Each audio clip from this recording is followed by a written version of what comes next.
Jó capítulo 19, versículo 25 apenas. Amém? Está assim escrito na palavra do Senhor: eu sei que o meu Redentor vive e que por fim se levantará sobre a terra. Amém? Deus, obrigado por estar mais uma vez na tua casa com os teus filhos, nossos irmãos, adorando o teu nome. Nós somos carentes da tua voz e da tua palavra. Fala com cada um de nós, nas áreas vitais da vida, naquilo que nós precisamos crescer e aprender. E que nesta noite o seu nome mais uma vez seja glorificado neste lugar. É o que eu te peço no nome de Jesus. Quem crê, diga amém. Podeis tomar o seu assento. Dá só uma melhorada no meu retorno, por favor. Eu estou ouvindo mais na frente do que atrás. Só um pouquinho aqui. Meus queridos irmãos, esse texto, este versículo que nós lemos, ele é muito profundo. Ele é profundo porque existe toda uma história e todo um contexto em torno desta expressão. Diga comigo, por favor, o Redentor que vive. Pronto, aí foi só o ensaio, agora vai ser de verdade. Vamos lá? 1, 2, 3. O Redentor que vive. Esse texto sagrado nos revela a maior certeza que Jó tinha de Deus.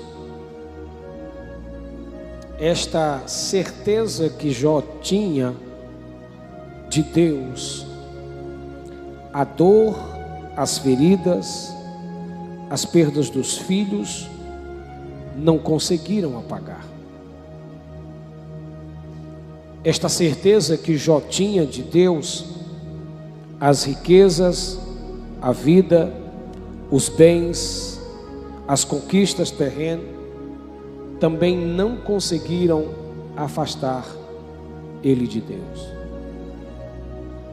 Esta certeza que Jó tinha, ela não foi escrita nos anais da história com pena de chumbo, ela não foi escrita numa rocha, ela não foi escrita em nenhum papel humanizado de uma instituição, mas ela foi escrita pelo sangue cravado na cruz do Calvário.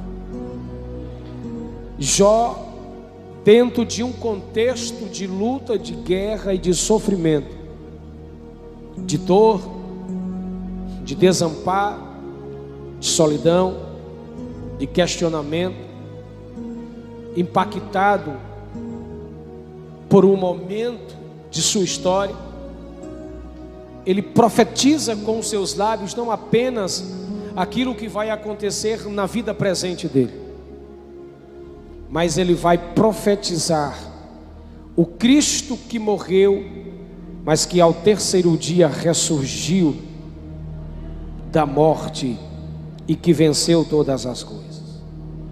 Quando Jó disse, eu sei, é porque ele estava dizendo que o conhecimento dele não estava mais ligado ao papel. O conhecimento dele, a experiência dele, não estava alienada ao papel.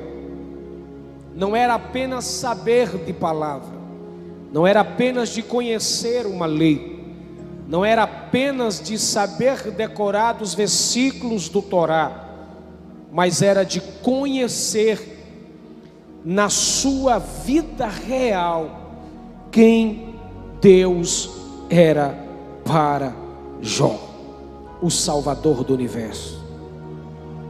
Jó escreveu dizendo, antes eu o conhecia de ouvir falar da teoria, da lei, das entrelinhas, da pregação, de ouvir ao longo da história a lei repassada, perpassada de geração em geração aos seus pais. Eu o conhecia de ouvir falar. Eu sabia tudo da lei, eu entendia tudo o que queriam falar a respeito dele. Ele viveu essa essência, mas quando ele passa pelo vale da sombra da morte, a canção muda. Ele não diz apenas eu conhecia de ouvir falar, ele passa a dizer agora, não é mais os meus ouvidos que apenas o compreendem, é os meus olhos que podem enxergar quão grande e vivo está o Redentor da minha vida e da minha história. A maior certeza no coração de Jó não está num Deus que pode restituir família, bens materiais, a sua saúde, mas num Deus que salva e resgata o homem. O coração de Jó não estava nos seus bens. O coração de Jó não estava na sua família. O coração de Jó não estava no status humano. O coração de Jó estava num Deus que o fez um ser humano para viver uma experiência que mudaria a sua história. Quem entendeu, diga amém. A Bíblia diz que um dia os filhos de Deus, anjos e espíritos caídos, como também Satanás, você vai entender isso em todo o capítulo 1. O Senhor olha para eles porque eles vêm para pedir a Deus, ou para dar a Deus o relatório daquilo que estão fazendo de acordo com a sua permissão, decisiva ou diretiva. Diga para teu irmão, tudo o que acontece tem uma ordem, uma autorização, uma assinatura, uma chancela de Deus. Não existe acaso, nada acontece por acaso. Tudo está patente de uma forma sobrenatural e soberana diante de Deus, aquele a quem todos um dia deveremos prestar conta. E Satanás vem no meio desses, e o Senhor pergunta de onde vem. Estava passeando, rodeando a terra. E o Senhor diz: tem vistos por aí o meu servo Jó, homem íntegro, temente a Deus, que se desvia do mal. Neste momento, Satanás começa a conversar com Deus e dizer também: tu deu tudo a ele, é o homem mais rico da sua região, da sua cidade, do seu estado, é um homem em que teve uma mulher virtuosa que lhe deu 10 filhos, é um homem que tem todas as carretas de sua época, é um homem abastado em todas as áreas de sua vida, é um homem com toda a saúde, é um homem com toda a inteligência, é um homem com toda a sabedoria, é um homem que, além de tudo isso, acredite se quiser, é crente. E Satanás diz também, com tudo que tens, dá uma bagunçada na vida dele, mexe na estrutura da vida dele, que você vai perceber quem ele é. O Senhor olha para Satanás e diz o quê? Pode mexer em tudo que ele tem, só não toca na vida dele. A Bíblia diz que Satanás sai da presença do Senhor. Olha para mim, em questão de minutos, segundos e poucos dias, tudo que Jó tinha se acaba.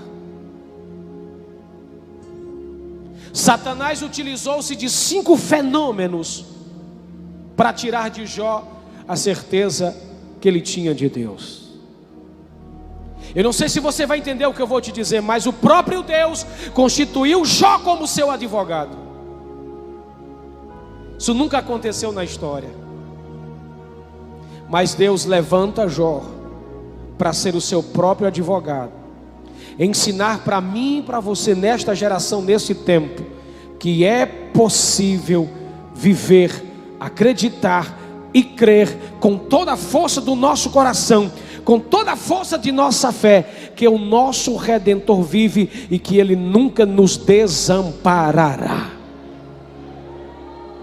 O primeiro fenômeno que Satanás utilizou para destruir esta certeza de Jó foi um fenômeno chamado de latrocínio, roubo seguido de morte. Capítulo 1, verso 17, a Bíblia diz que os caldeus e 3 tropas deram sobre camelos, tomaram tudo, feriram os servos a fio de espada, e só um sobra para trazer a notícia. Tudo que ele tem de material, de riqueza, de excelência, você percebe isso no capítulo 1, do verso 3 ao 17. Satanás tira todos os bens de Jó, matando e tomando animais e homens. Satanás pensava que a certeza de Jó estava nos bens que ele tinha recebido. Já parou para imaginar quantas pessoas se suicidam, matam, tiram a sua própria vida quando perdem poucas coisas que têm material?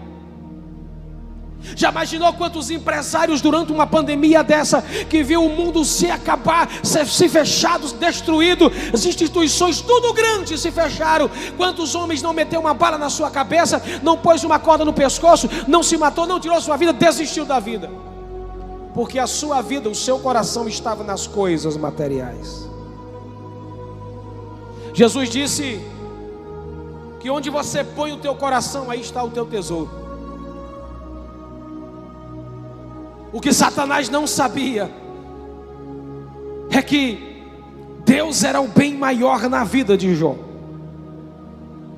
Escute, a maior tragédia na vida de um homem, de uma mulher, de uma família, não são os bens que são roubados, mas a ausência da fé de um Deus que pode restituir. Diga com autoridade para o seu irmão, muito mais. Não, mas fala bonito para o seu irmão, muito mais. Não fala como profeta, me ajuda a pregar. Fala como profeta, diz que muito mais tem Deus para te dar do que o diabo para tomar.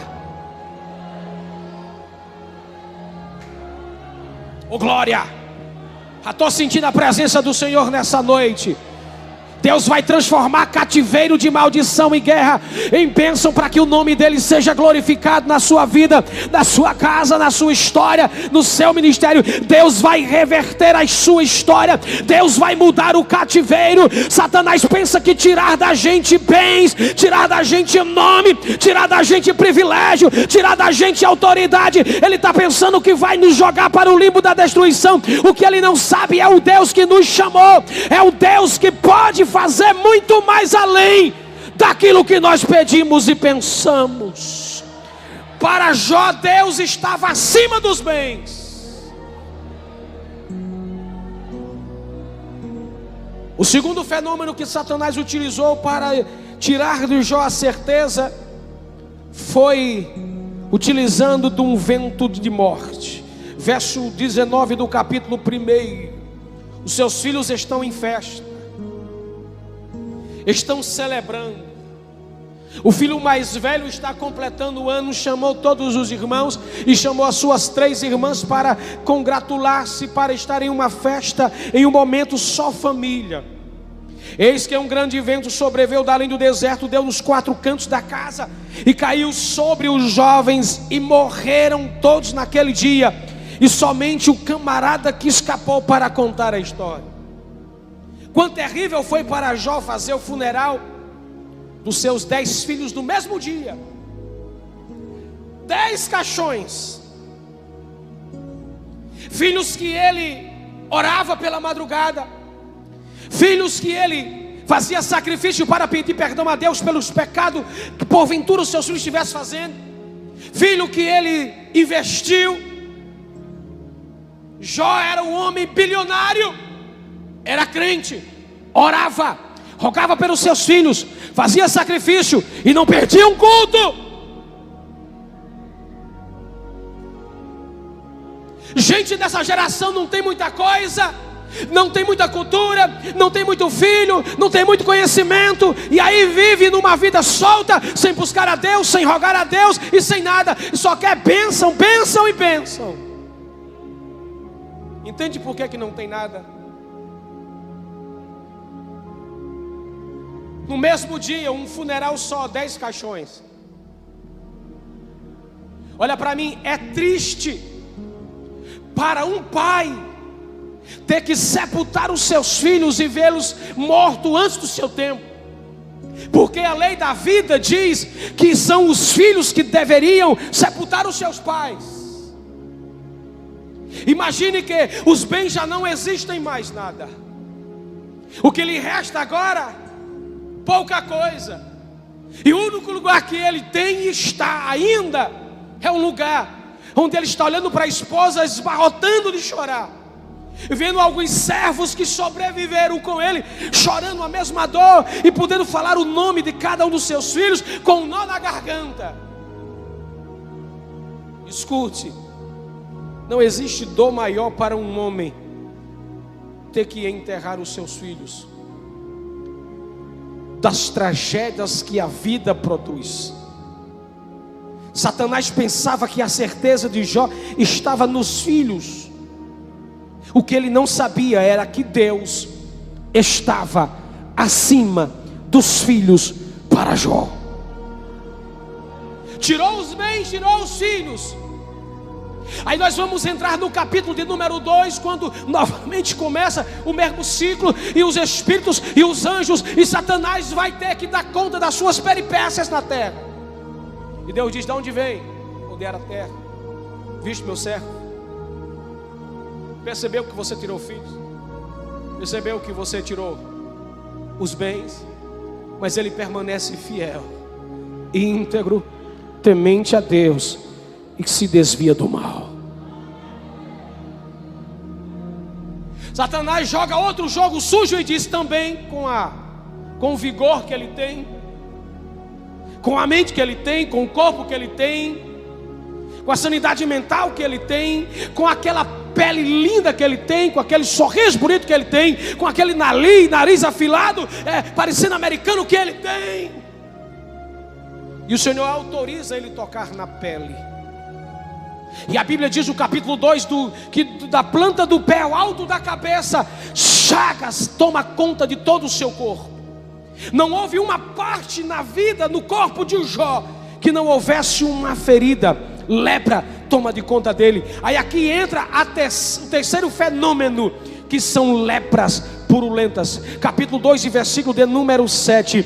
E Jó foi ferido de úlceras malignas desde o pé ao alto da cabeça. Perceba que ao passo dos dias o sofrimento de Jó vai aumentando. Se não bastasse os bens, se não bastasse os filhos, agora a sua saúde é afetada. Ele precisa sair de casa. Ele não pode estar mais no convívio da sociedade. No mundo antigo havia um lugar chamado de Vale dos Leprosos, onde homens e mulheres leprosos iam para aquele lugar. E ali eles ficavam dando os seus gritos, o seu choro, os seus sonidos. A Bíblia diz que Jó está tomado de ferida. Da noite para o dia surgiu um problema de saúde nele, e ele tem que sair às pressas de casa, deixar a mulher. A única coisa que ele tem agora, a saúde que ele tinha já não tem mais. Agora ele vai para o Vale dos Leprosos.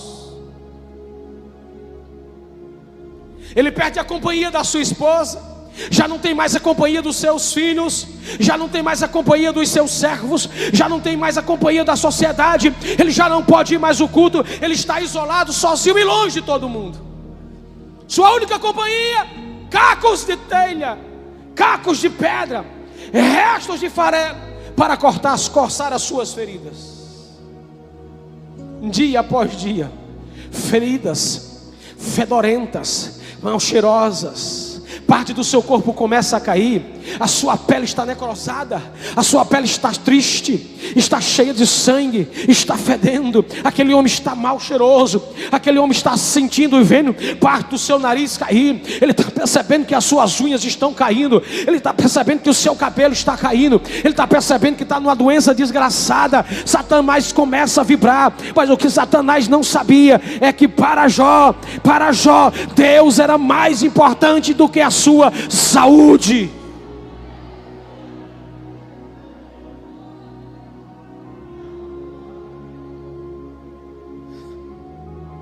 Quantas pessoas, quando é tomadas por um aviso de uma doença, morrem com ela?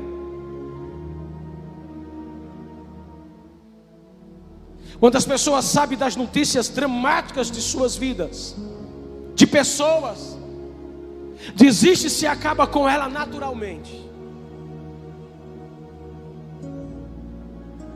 Jó não desistiu. Jó não deixou para lá. Satanás está querendo destruir a vida dele.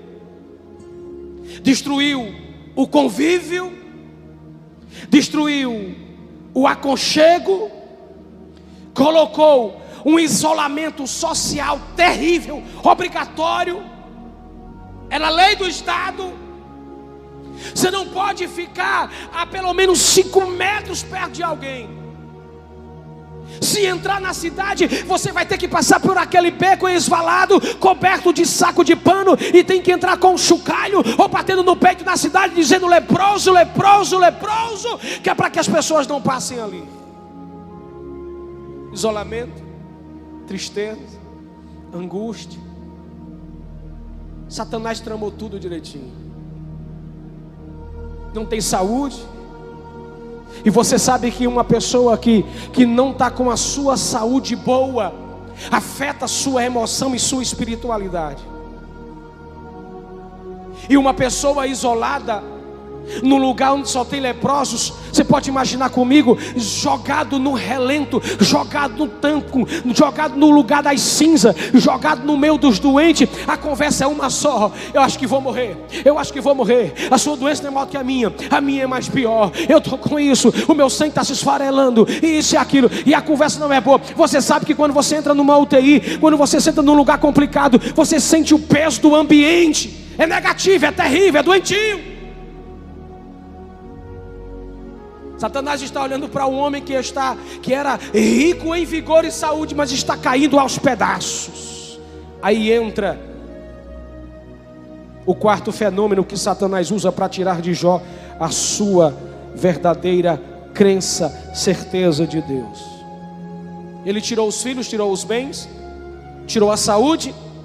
Agora ele vai tocar quem lhes é mais importante: a sua esposa. A Bíblia diz em Jó 2:9, e ela chega para ele e diz: ainda retém sinceridade, amaldiçoa a Deus e morre. Ela fala 3 coisas. Ela toca 3 áreas da vida daquele homem. Entenda que esta mulher não quer que ele morra. Esta mulher não quer que ele tome um surto de vida. Ela está vendo o seu marido morrer. Ela quer que a dor que ele está sentindo se acabe logo. Você sabia que a dor de um suicida é matar aquilo que está lhe matando? Ela queria: não aguento mais ver o meu marido morrer. E é nesse momento que Satanás vê a angústia dessa mulher. Ele vai usar a sua falta de consciência, e ela entra errado neste jogo e fala errado, a fim de destruir a Jó na penúltima cartada, usando o alto sentimento de sua esposa. Porque o alvo de Satanás ali era atingir 3 áreas: razão, emoção e consciência, usando sua própria esposa, a pessoa mais íntima da história. Aquela que ele compreendia, já não lhe compreende mais. Você entende por que quando nós estamos em momentos delicados da nossa história, nós somos tendenciosos a proferir palavras que não deveríamos? Porque por um relampejo de tempo nós perdemos a consciência de quem é Deus. Nós mergulhamos às vezes em problemas, em caos, em lutas, e nós temos a sensação de que Deus nos abandonou, porque o tempo vai se alargando e parece que tudo vai conspirando contra a nossa vida para não acontecer os milagres de Deus. E nós somos tendenciosos, inclusive aqueles que têm a língua grande demais, a praguejar, a murmurar, a reclamar e perder a consciência de quem de fato é Deus. Satanás pensava que pegaria a mulher de Jó e usaria ela como instrumento para detonar a vida de Jó. Mas Jó, cheio do Espírito Santo, lá no meio dos cactos, raspando as feridas com o cacto, ele disse: mulher, eu te entendo. Você está no momento de loucura, você está no momento, sabe, fora de si. Mulher, deixa eu te dizer uma coisa. Tu está falando uma coisa como louca fala. Tu está falando como qualquer uma louca está falando, mulher. Às vezes nós nos tornamos loucos quando nós não temos a capacidade de compreender o que é vontade soberana de Deus. Porque para a maioria de nós, vontade soberana de Deus é tudo positivo para a minha vida. E deixa eu te dizer uma coisa, talvez você vá se escandalizar nesta noite. Ei, vontade de Deus não é aquilo que você sonha ou imagina. Vontade de Deus é aquilo que Ele tem escrito e projetado para a tua vida. E se a vontade dEle fazer algo na sua história, vai vir a morte, vai vir a lepra, vai vir o câncer, mas não vai te matar, não vai te destruir e não vai te separar do amor de Deus que está em Cristo Jesus. Porque aquilo que é sonho e vontade de Deus prevalece segundo a sua vontade. Jó pensava que iria destruir, Satanás pensava que iria destruir Jó através da sua esposa, mas Jó dá uma resposta dizendo: maior e mais importante do que a minha esposa é o meu Deus. Diga para o teu irmão: não ponha o teu casamento mais alto do que Deus. Não faça do teu príncipe um rei que ele nunca será, e nem faça da tua princesa uma rainha que ela nunca será. A glória que é de Deus ninguém pode tomar.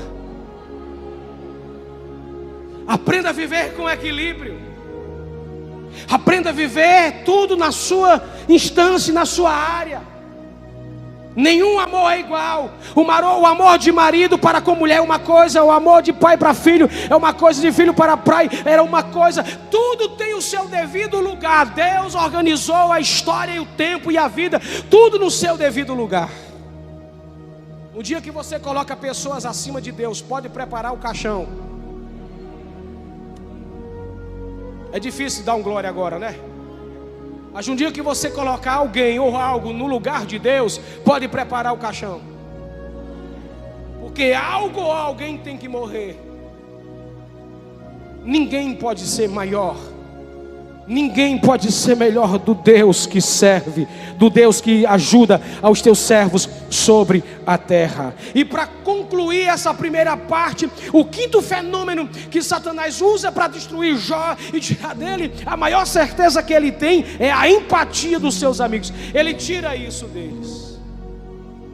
A Bíblia diz no capítulo 11, no verso 3, que um dos seus amigos, por nome de Zofar, traz acusações a fim de gerar dúvida em relação a Deus, ao coração de Jó. Quantas pessoas usam momentos de crise para passar na cara dos outros seus erros e pecados? Isso que você está passando, diz algumas pessoas: você é fruto do seu pecado, você não presta, você é ruim, olha eu te avisei, olha eu te falei, olha não sei o que. Como que esta pessoa fosse dono da vida, da história, e escrevesse a história da outra pessoa.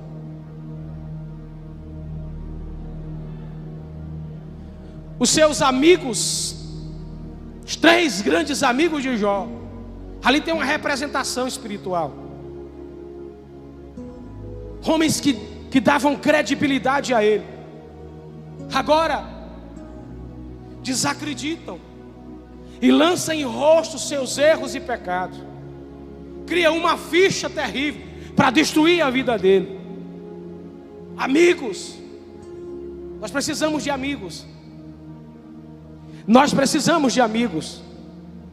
Deus fez a igreja para ser um lugar de amizade, não um lugar de concorrência, não um lugar de disputa, não um lugar de guerra, não um lugar de status, não um lugar de guerra, não um lugar de desunião. Deus fez a igreja para ser um lugar e para ser um povo que ama a amizade, que tem amizade, amizade verdadeira, sem falsidade, sem troca, sem barganha. Mas os amigos olham para ele e naquele momento começa a distorcer. Satanás pensava que a certeza que Jó tinha estava nos seus amigos. Era a última coisa que tem agora. Já não tem mais bem, já não tem mais filho, já não tem mais saúde, já não tem mais mulher. Não entende, a mulher não entende. E agora a única coisa que resta é os seus amigos de longe olhando, conversando com ele. E no fim de tudo isso, você não presta, Jó. Decepções com amigos. Satanás está vibrando. Os seus amigos estão.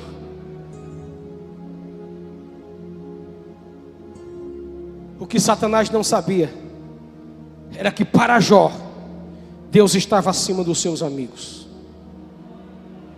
Qual é o lugar que você põe os seus amigos? Acima de Deus ou abaixo de Deus? Tudo na vida tem suas prioridades. Deus, família, igreja, trabalho, amigos.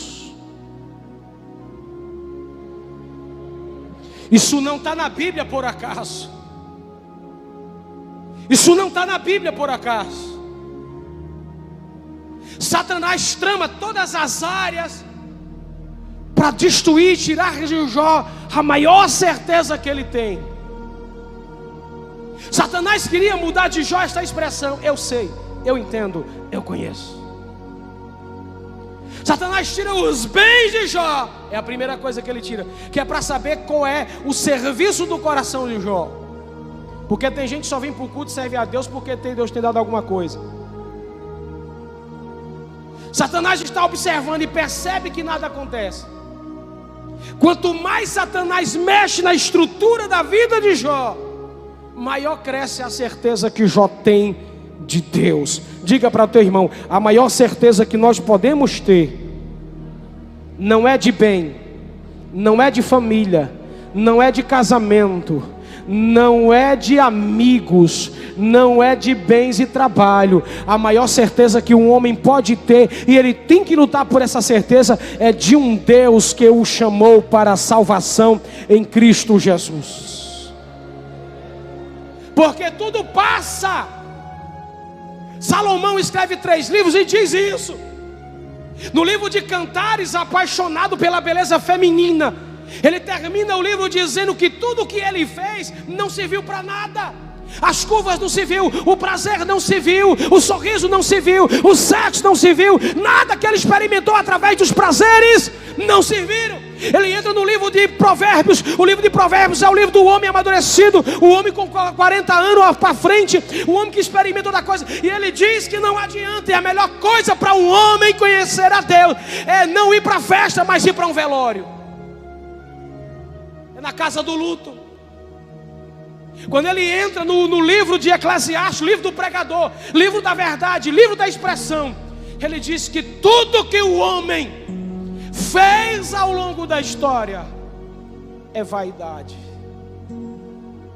Que a beleza física passa, que a inteligência passa, que a saúde passa, que os filhos passam, que o casamento passa, que as riquezas passam, que o sucesso passa, que o glamour passa, que tudo passa, e a única coisa que fica é a experiência com um Deus que é intransponível, em um Deus que é soberano, em um Deus que é invisível, em um Deus que é imortal, em um Deus que é eterno, em um Deus que é grande, em um Deus que é soberano, em um Deus que é majestoso, em um Deus que é poderoso, em um Deus que é gigantesco, em um Deus que governa todas as coisas, em um Deus que está vivo e reina para todo sempre. Satanás não consegue, porque Jó deixa bem claro que Deus é para ele. Quando ele diz no capítulo 19, no verso 25: eu sei que o meu Redentor vive. Ele tem uma convicção que está acima de qualquer convicção. É que ainda que o corpo venha padecer por doenças, pela morte, ou em qualquer âmbito, quando esta casa terrena se esfarelar, Ele sabe que os portais da eternidade estão prontos para receber, porque tem um Deus vivo de pé no trono, dizendo: bem-vindo à eternidade, filho meu. E o que Deus era para Jó como redentor? Primeiro, Jó era a razão de viver. Deus era para Jó a razão de viver. Diga comigo: Deus é para mim, Deus precisa ser para mim a minha razão de viver. Capítulo 1, verso 21, ele diz: nu eu vim, nu tornarei. Deus me deu, Deus tomou, bendito seja o nome do Senhor. Para Jó, Deus era o motivo e a razão existencial de toda a sua vida. O que Deus é para você, para alguns é amuleto de sorte, para outros é apenas o padeiro, para outros é apenas um curandeiro. E para você, o que Deus é? O que Deus significa para você? Pastor, eu venho para o culto porque eu quero que Deus me cubra de bênção. Você só quer um amuleto de sorte. As tuas bênçãos vão passar, os teus bens materiais vão todos passar. Se você olhar no espelho, você vai perceber que você está mudando. Você vai perceber que dia após dia, essa beleza interior, essa beleza exterior, esse poder, essa magnitude, tudo em você vai começar a mudar. O tempo vai dizer para você como é você, o que é você e qual é a sua estrutura. E o que é que significa tudo isso? É que você precisa manter a essência que está aí dentro viva, acreditando num Deus que é a razão de todas as coisas. Ele é a razão da vida, Ele é a razão da história. Se você está vivo, a razão de você estar vivo é Ele. Todo dia você era para dobrar os teus joelhos e agradecer a Deus pela vida. Todo dia você era para acordar e dizer: Deus, muito obrigado por mais uma oportunidade. Todo dia você era dizer assim: Deus, eu quero te cultuar, quero aprender a te adorar, eu quero aprender a te servir, eu quero aprender a ser diferente, eu quero aprender a mudar a minha vida, Deus. Eu quero aprender a entender o que é a razão de viver. Pergunte para alguém que está agora num leprosário, pergunte a alguém que está numa UTI, pergunte a alguém que está com câncer terminal, o que é que elas poderiam fazer para elas ter pelo menos 2 dias de vida acrescentada. Ela ia dizer tudo.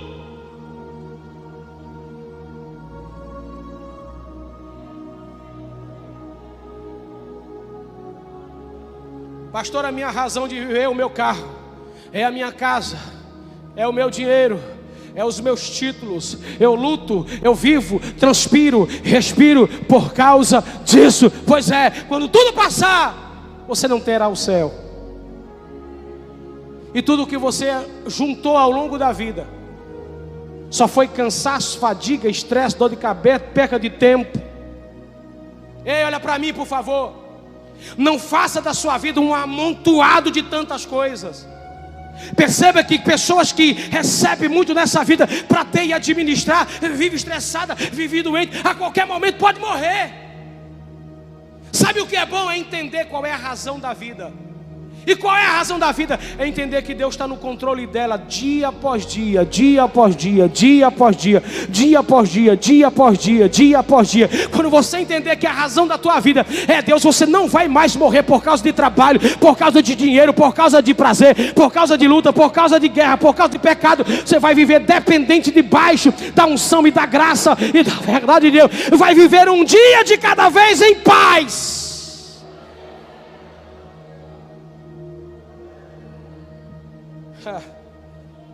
Quantas pessoas estão perdendo a razão da vida porque estão praguejando a Deus pelas perdas dos filhos, dos bens e das coisas, e esquece que Deus é o dono da vida. O que Deus era para Jó era um motivo para adorar.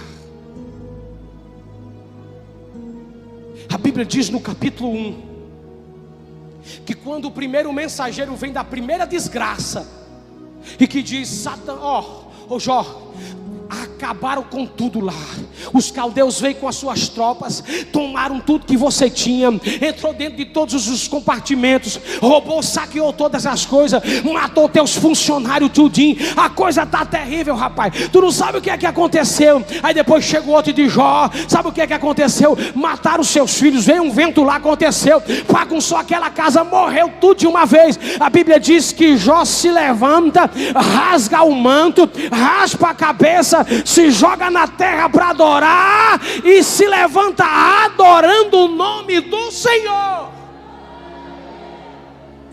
Não dê glória a Deus se você não entende. No momento mais fatídico de sua história, Jó tem um culto para oferecer para Deus. Quantos de nós, quando entramos nas nossas guerras, nas nossas lutas, perdemos até o culto? Não quero mais igreja, não quero mais ir para o culto, não quero mais ler Bíblia, não quero mais orar, não quero mais canção, eu quero morrer com problema. Jó escuta a tragédia e entende. Fechou o sinal. Se o sinal estava aberto e ele adorava, o sinal fechou. Ele diz: pois agora é que eu tenho que adorar. Para Jó, Deus era o motivo da adoração. Para muita gente hoje, o motivo da adoração é outra coisa, menos Deus.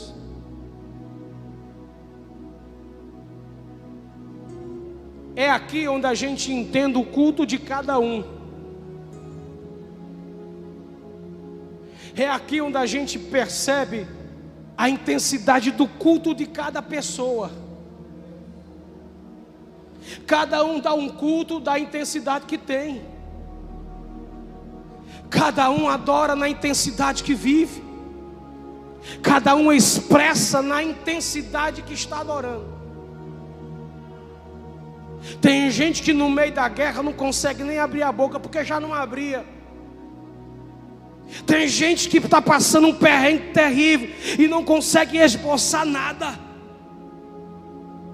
No funeral da minha mãe lá em casa, na madrugada, não estava todo mundo dormindo. Eu sentei no caixão e sentei do lado dela e comecei a adorar a Deus. Fechei os olhos e comecei a cantar. No dia do funeral da minha mãe, e dizendo: tu és maravilhoso, obrigado pela oportunidade de ser filho desta mulher que foi minha pedagoga, que me ensinou os teus caminhos. Obrigado, porque hoje eu estou, Senhor, na tribuna pregando, servindo como pastor de igreja, como supervisor de uma igreja. Obrigado, porque foi através dela. Obrigado, Senhor. Eu estou diante do corpo dela, que agora já não serve para nada, mas eu sei que o espírito dela está aí. E eu comecei a adorar a Deus dentro de casa, no funeral da minha casa, olhando para minha mãe. Deixa eu te dizer uma coisa: deixa de ser mole, para de chorar sem motivo nenhum, e começa a viver uma vida intensa com Deus, e começa a viver um momento intenso. Não deixe que as guerras tirem de você o aleluia, o glória a Deus, a vontade de adorar, a vontade de servir. Quanto mais guerra você enfrentar, mais a Deus você tem que adorar, mais a Deus você tem que vibrar,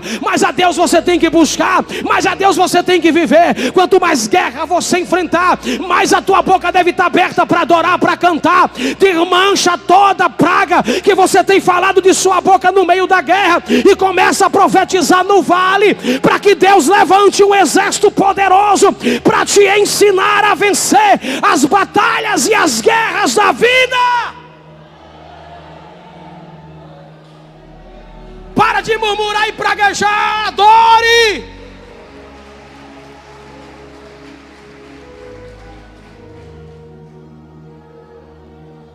Em terceiro lugar, o que Deus era para Jó como redentor. Deus era a esperança na hora da morte. Diga comigo: esperança na hora da morte. A Bíblia diz no capítulo 14, versículo 7 de Jó: há esperança para a árvore que, se foi cortada, se renovará ao cheiro das águas. Nem tudo que está caído significa que está derrotado. Pega essa! Nem tudo que está caído significa que está derrotado. Nem tudo que está isolado e escondido significa que houve desistência. Deus tem escondido uma geração nesse tempo. Não é para que esta geração fique esquecida, é porque Ele está preparando gente para um tempo diferente. E eu quero profetizar. Tem gente dizendo que você é derrotado, que você está caído, que não haverá mais oportunidade, que não haverá esperança. Escuta essa, Satanás. A árvore caída, ela está caída, mas ela está perto do ribeiro de água, e ao cheiro das águas vai brotar um projeto de esperança, de saída e de vida para a sua casa. Se você entende, levanta a mão e dá um brado de glória.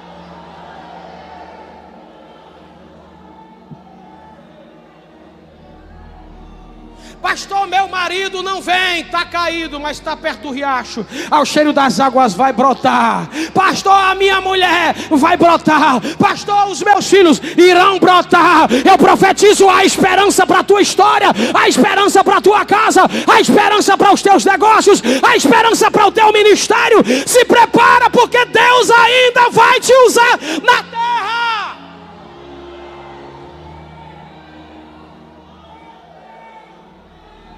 Diga para o teu irmão: a minha esperança é o meu Deus. Tu lembra quando Jesus chegou em Betânia? As irmãs de Lázaro saem desesperadas. Jesus diz: calma. Você lembra quando Jesus chegou em Naim? Ele vai entrando na cidade e o funeral vai saindo, e a perspectiva daquela mulher era nada, e Jesus para tudo e diz: levanta. Tu lembra quando Jesus estava lá perto da beira do rio, e de repente chega Jairo correndo dizendo: olha, a minha filha está morrendo, está tudo acabando, está tudo desistindo, eu vou desistir tudo, vai acabar. Jesus vai com ele, entra na casa dele e traz vida. E por que tu reclama tanto?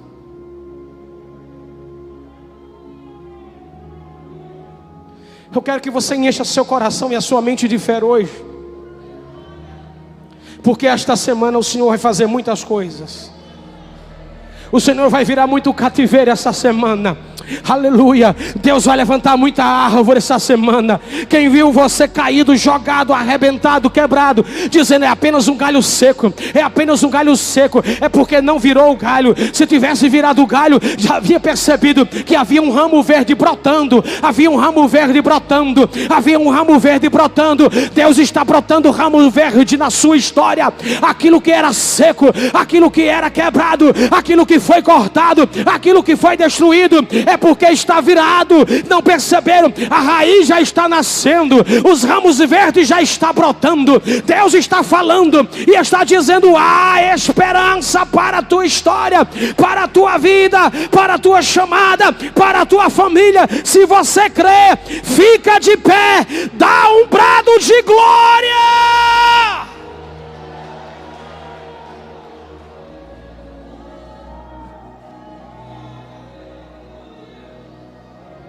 Diga para o seu irmão com raiva, mas diga com raiva para ele: raiva e autoridade de profeta. Não se preocupe, ainda tem esperança para o teu problema.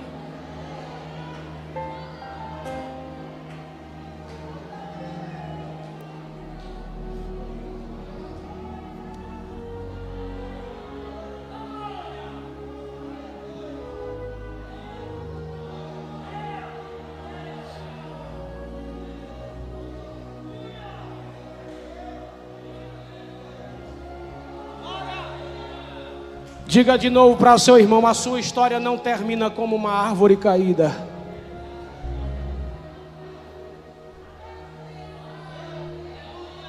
Quem viu você no primeiro estado não sabe que a glória da segunda casa é maior que a primeira.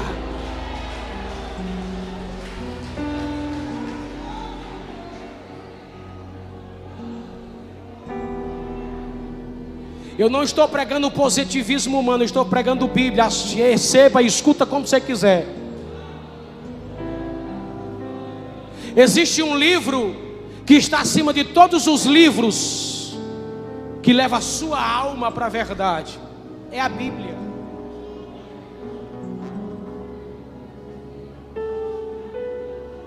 Eu quero profetizar para os presentes e os que estão distantes nas redes sociais.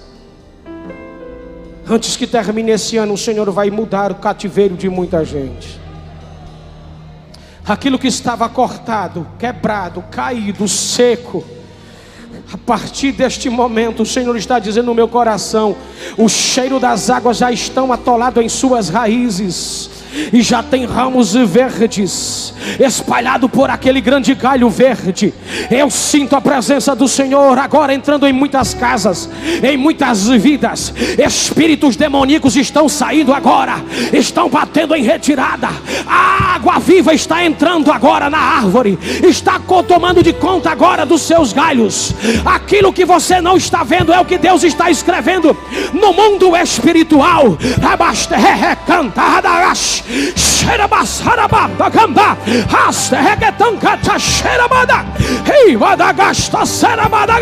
Deus vai brotar esperança. Espírito de morte vai sair da sua casa agora. Espírito de prostituição vai sair da vida do teu esposo agora. Espírito de droga, de vício, vai invadir a sua casa, vai invadir agora os seus filhos, vai invadir os lugares da tua árvore, e a história será uma árvore de pé, com frutos excelentes para a glória do nome de Jesus. Que a figueira não floresça e não haja fruto na vide, e o produto da oliveira minta. Todavia me alegrarei, todavia me alegrarei, todavia me alegrarei. Abra a boca para adorar, abra a boca para adorar, abra a boca para adorar.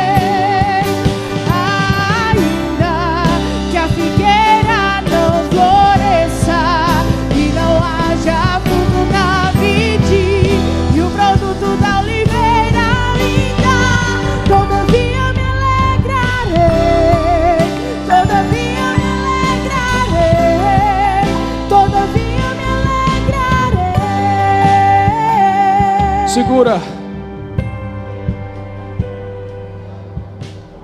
O que Deus era para Jó. Diga comigo, a resposta final. Diga comigo, Deus era para Jó a resposta final. Escute isso. No último capítulo, capítulo 42.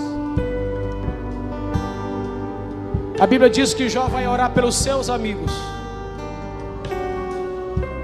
E a Bíblia diz que a partir daquele momento Deus muda o cativeiro dele. E a Bíblia diz que Deus deu a Jó muito mais na segunda dose da glória do que da primeira. Olha para mim. Não responda aos teus inimigos. O maior brado que você dar é o teu silêncio. O maior impacto que você dá no mundo espiritual é o teu silêncio orando com Deus.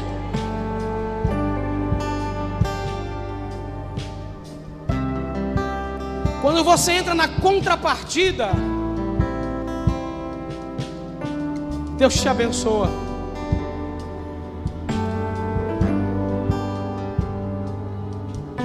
Deus não matou os inimigos de Jó,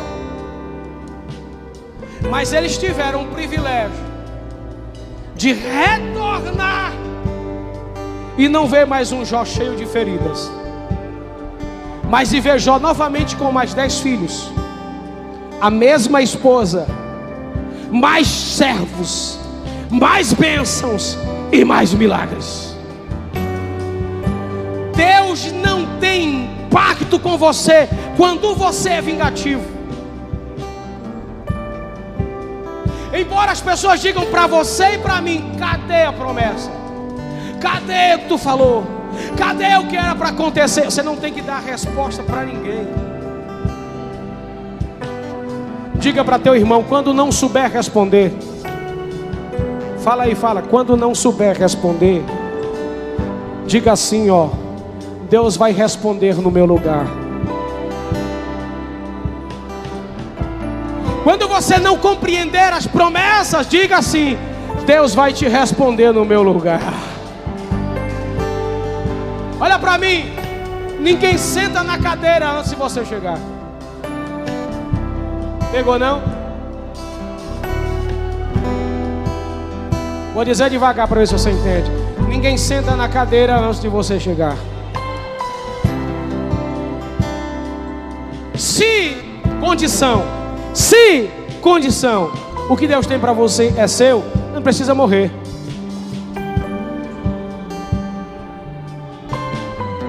Passaram 7 irmãos de Davi. Primeira parte do texto. E Samuel diz: acabaram-se os jovens?